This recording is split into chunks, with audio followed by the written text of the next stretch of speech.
Assalamu alaykum wa rahmatullahi wa barakatuh.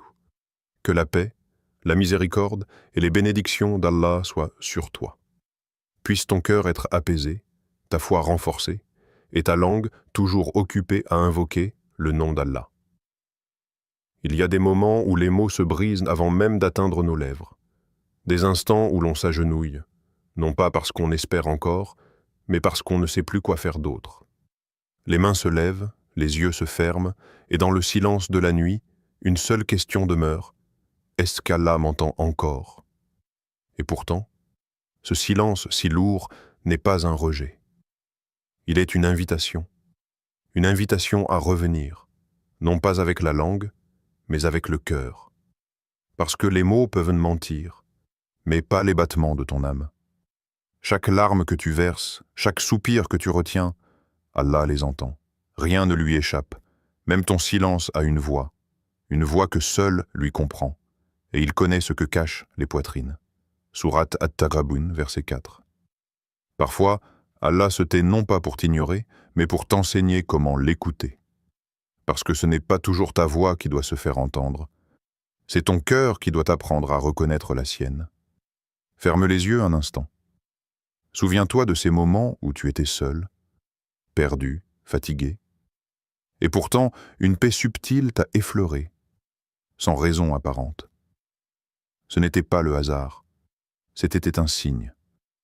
Un souffle discret, une caresse invisible, l'appel du cœur. Allah te rappelle toujours. Mais souvent, c'est nous qui avons éteint la résonance intérieure de cet appel. Nous cherchons des miracles dans le bruit du monde, alors qu'ils se cachent dans le murmure de nos prosternations. C'est lui qui fait descendre la quiétude dans les cœurs des croyants. Sourate Al-Fatr, verset 4. Et si la clé de ton exaucement se trouvait justement dans ce retour à la simplicité? Pas dans de longues invocations, ni dans des mots compliqués, mais dans une sourate, courte, pure, profonde, que le prophète récitait avec amour et confiance. Une sourate que tu as peut-être oubliée, mais qui t'attend, comme une porte entr'ouverte vers ton Seigneur. Pense à cela. Combien de fois récites-tu le Coran sans y prêter vraiment attention? Combien de fois tes lèvres bougent, mais ton cœur reste immobile? Et si, pour une fois, tu laissais ton cœur réciter avant ta bouche? Quand Allah dit « Invoquez-moi, je vous répondrai ». Sourate Ghafir, verset 60, ce n'est pas une promesse conditionnelle, c'est une certitude. Mais la réponse n'est pas toujours dans ce que tu veux entendre. Elle est parfois dans la manière dont Allah t'élève à travers ce que tu vis. Tu demandes la délivrance. Il t'envoie la patience. Tu demandes la richesse. Il t'offre la sobriété du cœur. Tu demandes une réponse. Il t'offre le silence pour que tu comprennes que la vraie réponse, c'est lui. C'est là que commence la transformation. Quand tu ne pries plus pour obtenir, mais pour t'approcher. Quand tu ne récites plus pour impressionner, mais pour t'unir. Imagine-toi seul, dans la nuit. Le monde dort, mais ton âme veille. Tu ouvres ton Coran, et tu tombes sur cette sourate. Tu la récites une fois, puis 2, puis 5. Et à chaque répétition, quelque chose change en toi. Pas autour de toi, en toi. Ton cœur devient plus léger, ton souffle plus calme. Tu sens que tu ne demandes plus. Tu dialogues. Ce n'est plus une supplication, c'est une connexion.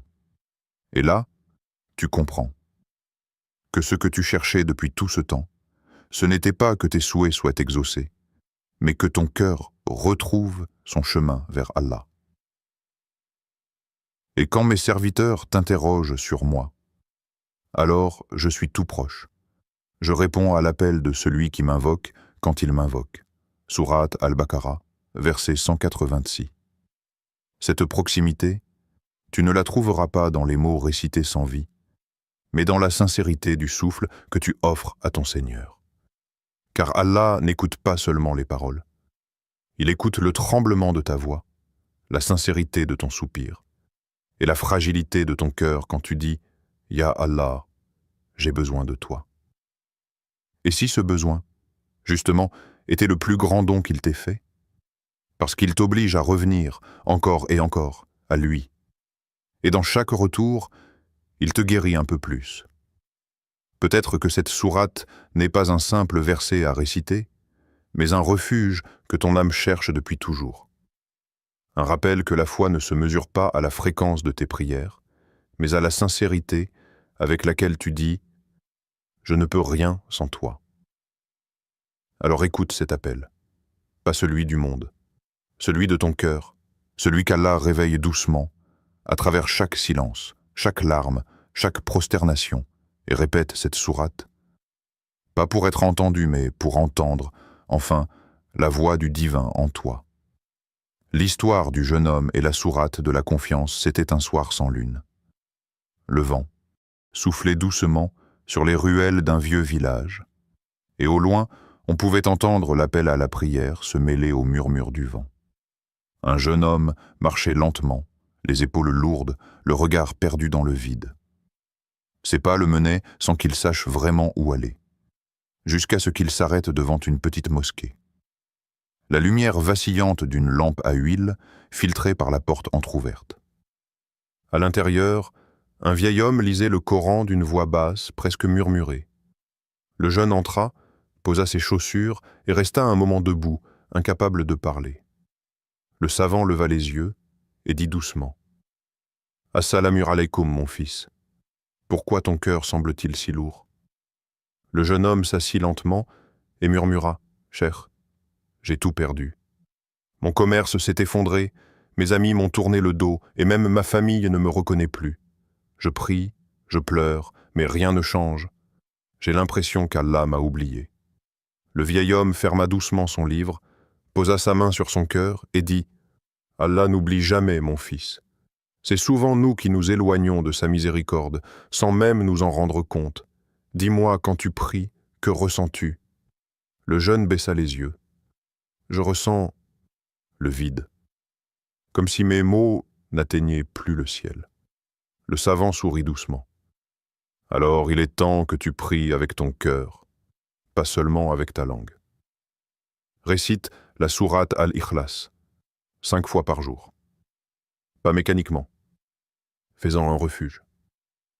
Quand tu dis « Kul huwallahu ahad », ressens chaque mot comme une encre dans la tempête. Le jeune homme fronça les sourcils. « Mais pourquoi cette sourate ?» Le savant répondit « Parce qu'elle est l'essence même de la foi. Elle ne parle pas des choses de ce monde, mais de celui qui dépasse tout. Quand ton cœur s'accroche à l'unique, tout ce qui t'écrasait perd de son poids. La confiance renaît, dit « Il est Allah unique. Allah, le seul à être imploré pour ce que nous désirons. » Sourate Al-Ikhlas, versets 1 à 2. Cette nuit-là, le jeune rentra chez lui. Il s'assit sur son tapis, ferma les yeux et récita « Kul huwallahu ahad, Allahus samad ». La première fois, sa voix tremblait. La deuxième, elle se calma. La troisième, il sentit une chaleur douce envahir son cœur. Comme si, à travers ces mots, Allah lui murmurait « Je suis là. Je n'ai jamais cessé d'être là. » Les jours passèrent. Chaque matin avant le travail, il récitait la sourate 5 fois, lentement, en laissant chaque mot pénétrer son âme. Chaque soir avant de dormir, il la répétait encore, les yeux humides mais le cœur un peu plus apaisé. Et quelque chose changea. Pas à l'extérieur, non. Son commerce n'avait pas encore repris. Sa vie n'était pas miraculeusement transformée. Mais le poids en lui avait disparu.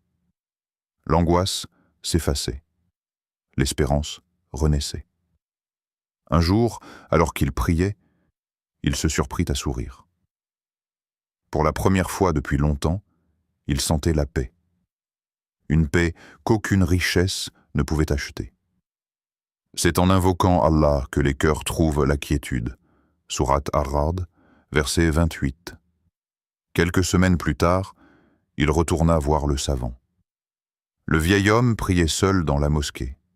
Le jeune s'approcha, le visage éclairé par une sérénité nouvelle. « Cher, je n'ai pas encore tout retrouvé. Ma situation n'a pas changé, mais mon cœur, lui, est en paix. C'est comme si Allah m'avait donné une force que je ne connaissais pas. » Le savant leva les yeux, sourit et répondit C'est cela, mon fils, le véritable exaucement. Tu as cherché une solution extérieure, mais Allah t'a donné la paix intérieure. Celui qui trouve la paix dans le souvenir d'Allah, plus rien ne peut le détruire. Puis il ajouta, « Tu vois, Al-Ikhlas n'est pas seulement une sourate, c'est une promesse. Elle t'apprend que l'amour d'Allah suffit, que tout ce que tu perds dans ce monde n'est qu'un rappel pour retrouver celui que tu n'as jamais perdu. » Le jeune homme resta silencieux. Ses yeux brillaient de gratitude. Et dans ce silence, il comprit quelque chose. Il ne demandait plus à Allah de lui redonner ce qu'il avait perdu, il le remerciait de lui avoir redonné ce qu'il avait oublié, la foi. Cette foi simple, pure, sans condition. Celle du cœur qui dit « Je ne comprends pas ce que tu fais, ya Allah, mais je te fais confiance. » Et quiconque place sa confiance en Allah, il lui suffit. Sourate At-Talaq, verset 3. Ce jour-là, en quittant la mosquée, le jeune leva les yeux vers le ciel. Le vent caressait doucement son visage, et il sentit son âme légère, comme si les chaînes invisibles qui l'enserraient s'étaient rompues. Il répéta une dernière fois, le cœur vibrant. « Qul huwallahu ahad » et chaque mot résonna comme une promesse d'amour et de confiance. Ce n'était plus une récitation, c'était une renaissance. Le secret de la répétition.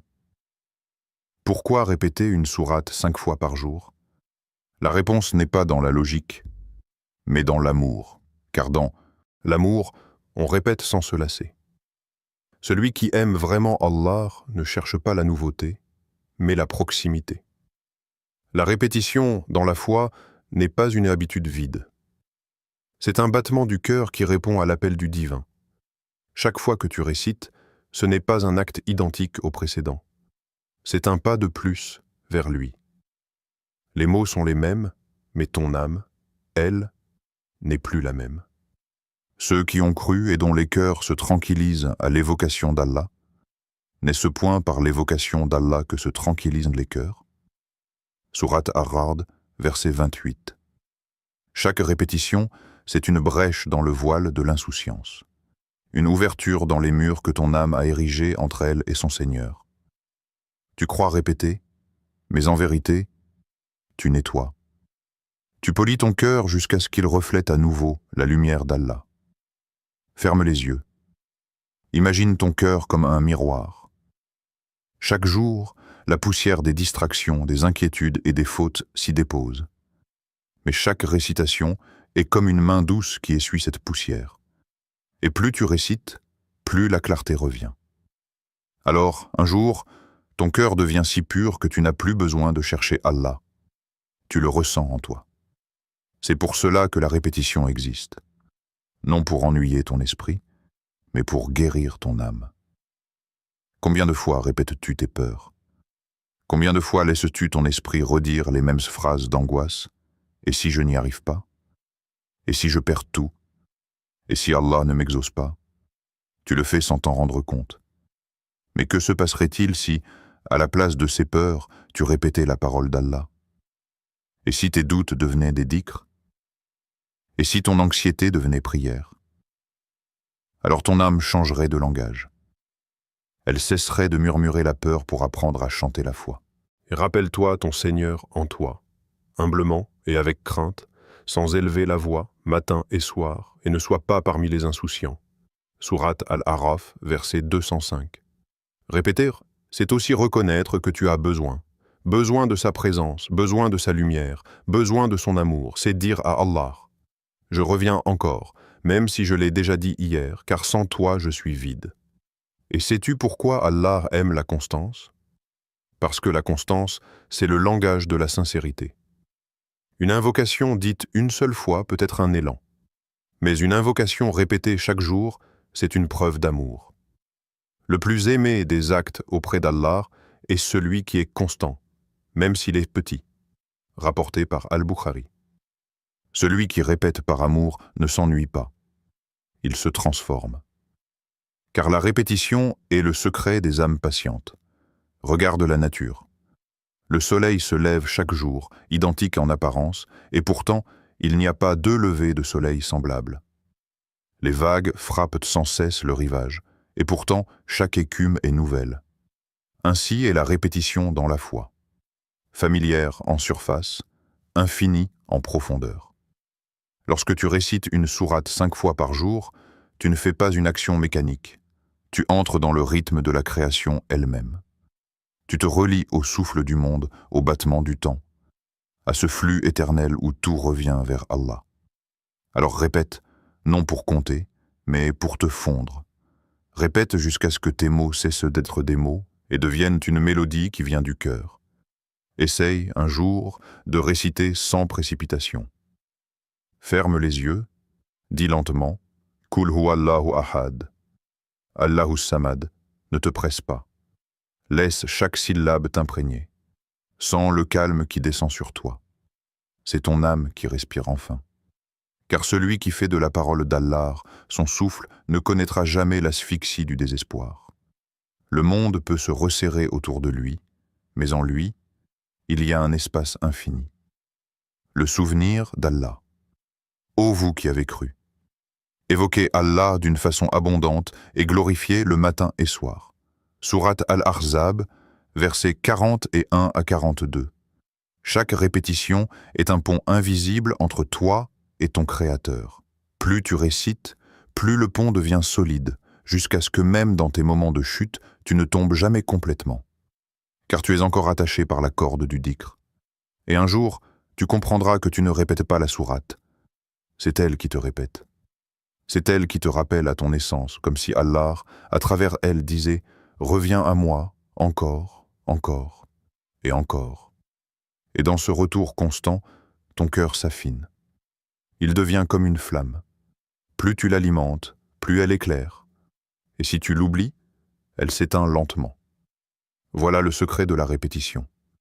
Ce n'est pas un devoir à accomplir, mais un souffle à préserver. Une façon d'aimer sans cesser d'aimer. De se souvenir sans se fatiguer. De vivre avec Allah comme on respire, sans effort, sans calcul, sans fin. Quand Allah répond d'une manière différente, il arrive parfois que tu demandes à Allah avec des larmes, avec tout ton cœur, et que la réponse ne vienne pas sous la forme que tu espérais. Tu pries pour la facilité, mais il t'envoie la patience. Tu demandes la richesse, et il t'apprend la gratitude dans la pauvreté. Tu réclames l'amour, et il te montre d'abord la solitude. Alors tu penses que ton invocation n'a pas été entendue. Mais en réalité, c'est ton regard qui ne voit pas encore la sagesse derrière le voile. Parce qu'Allah ne dit jamais « non ». Il dit parfois « pas maintenant » ou « pas de cette manière ». Chaque épreuve cache un message, chaque retard dissimule une protection. Et parfois, ce que tu appelles un obstacle est en fait la plus belle des directions. Il se peut que vous détestiez une chose alors qu'elle est un bien pour vous.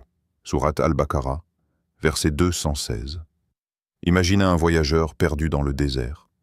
Il marche depuis des heures, le soleil brûle, la gorge sèche. Il aperçoit un mirage et court vers lui, pensant y trouver de l'eau. Mais Allah, dans sa sagesse, le détourne. Car derrière la colline suivante, il y a une source véritable. Le voyageur pleure de déception, sans savoir qu'il vient d'être sauvé. Ainsi en est-il de toi. Tu veux un mirage, et Allah te guide vers une source. Mais pour y parvenir, il te fait passer par la soif. Alors, quand tu récites la sourate 5 fois par jour, ne la dis pas seulement pour demander ce que tu veux, dis-la pour apprendre à aimer ce qu'Allah veut pour toi. Parce que dans cette répétition, il y a un secret. Chaque fois que tes lèvres bougent, ton cœur apprend la soumission. Chaque fois que ton cœur s'apaise, ton regard s'ouvre sur les signes d'Allah. Regarde autour de toi. Combien de choses que tu croyais être des pertes sont devenues des bénédictions déguisées? Combien de retards ont en réalité préparé ton âme à mieux recevoir? Un jour, tu comprendras que tu ne répètes pas la sourate. C'est elle qui te répète. C'est elle qui te rappelle à ton essence, comme si Allah, à travers elle, disait « Reviens à moi, encore, encore et encore ». Et dans ce retour constant, ton cœur s'affine. Il devient comme une flamme. Plus tu l'alimentes, plus elle éclaire. Et si tu l'oublies, elle s'éteint lentement. Voilà le secret de la répétition. Ce n'est pas un devoir à accomplir, mais un souffle à préserver. Une façon d'aimer sans cesser d'aimer. De se souvenir sans se fatiguer. De vivre avec Allah comme on respire, sans effort, sans calcul, sans fin. Quand Allah répond d'une manière différente, il arrive parfois que tu demandes à Allah avec des larmes, avec tout ton cœur, et que la réponse ne vienne pas sous la forme que tu espérais. Tu pries pour la facilité, mais il t'envoie la patience. Tu demandes la richesse, et il t'apprend la gratitude dans la pauvreté. Tu réclames l'amour, et il te montre d'abord la solitude. Alors tu penses que ton invocation n'a pas été entendue. Mais en réalité, c'est ton regard qui ne voit pas encore la sagesse derrière le voile. Parce qu'Allah ne dit jamais « non ». Il dit parfois « pas maintenant » ou « pas de cette manière ». Chaque épreuve cache un message. Chaque retard dissimule une protection. Et parfois, ce que tu appelles un obstacle est en fait la plus belle des directions. Il se peut que vous détestiez une chose, alors qu'elle essaie un bien pour vous. Sourate Al-Baqarah, verset 216. Imagine un voyageur perdu dans le désert. Il marche depuis des heures, le soleil brûle, la gorge sèche. Il aperçoit un mirage et court vers lui, pensant y trouver de l'eau. Mais Allah, dans sa sagesse, le détourne, car derrière la colline suivante, il y a une source véritable. Le voyageur pleure de déception, sans savoir qu'il vient d'être sauvé. Ainsi en est-il de toi. Tu veux un mirage, et Allah te guide vers une source. Mais pour y parvenir, il te fait passer par la soif. Alors, quand tu récites la sourate 5 fois par jour, ne la dis pas seulement pour demander ce que tu veux. Dis-la pour apprendre à aimer ce qu'Allah veut pour toi. Parce que dans cette répétition, il y a un secret. Chaque fois que tes lèvres bougent, ton cœur apprend la soumission. Chaque fois que ton cœur s'apaise, ton regard s'ouvre sur les signes d'Allah. Regarde autour de toi. Combien de choses que tu croyais être des pertes sont devenues des bénédictions déguisées? Combien de retards ont en réalité préparé ton âme à mieux recevoir? Un jour, tu comprendras que la douleur était une traduction du soin divin. Qu'Allah t'a brisé pour te reconstruire plus pur, qu'il t'a éloigné de certaines choses pour t'approcher de lui. Il n'est pas une chose que vous détestez sans qu'Allah y place un bien, sans s'inspirer de Sourate An-Nisa, verset 19. Souviens-toi, Moussa alayhi salam a frappé la mer, et elle s'est ouverte. Ibrahim alayhi salam a été jeté dans le feu, et le feu est devenu fraîcheur. Yusuf alayhi salam a été abandonné dans un puits, et ce puits l'a conduit à un trône. Toi aussi, ton épreuve peut devenir ton élévation. Si tu continues de répéter la parole d'Allah avec confiance. Parce qu'à chaque fois que tu dis « Kul huwallahu ahad », tu rappelles à ton âme qu'il n'y a qu'un seul refuge, qu'un seul soutien, qu'un seul plan, celui d'Allah. Et quand cette vérité s'enracine dans ton cœur, le doute se tait, la peur recule, et la paix revient comme une brise après la tempête. Alors répète, même quand rien ne change, même quand le silence te pèse. Car dans le silence, Allah parle autrement. Il parle par les signes, par les coïncidences que ton cœur reconnaît, par les portes qui se ferment pour t'éviter une chute, par les retards qui t'empêchent d'arriver trop tôt. Et si tu savais combien de malheurs Allah t'a évité sans que tu ne t'en rendes compte, tu passerais ta vie entière à le remercier. Peut-être qu'Allah mettra après cela une issue heureuse. Sourate At-Talaq, verset 7. Ainsi, la prochaine fois que tu sentiras la douleur d'un non-exaucement, ferme les yeux, respire profondément et répète la sourate. Pas pour obtenir, mais pour te rappeler. Car la répétition de la parole d'Allah n'est pas une formule magique, c'est une transformation intérieure. Elle ne change pas toujours la situation, mais elle change toujours celui qui la récite. Et parfois, c'est tout ce qu'il faut pour que le monde autour de toi commence à changer. Ferme les yeux un instant. Imagine que tu te tiens face à Allah. Aucun bruit, aucun doute. Seulement ton cœur et sa lumière. Et là, tu récites « Kul huwa Allahu ahad » Allahu Samad. Tu n'es plus seul. Chaque syllabe te relie au Tout-Puissant. Chaque récitation t'élève. Et quand tu la répètes 5 fois par jour, ce n'est pas seulement une invocation. C'est une renaissance, à chaque instant. Allah est plus proche de toi que ta veine jugulaire. Sourate Qaf, verset 16. Alors répète-la avec amour, avec foi, et regarde comment Allah transformera ton destin en un signe de sa miséricorde.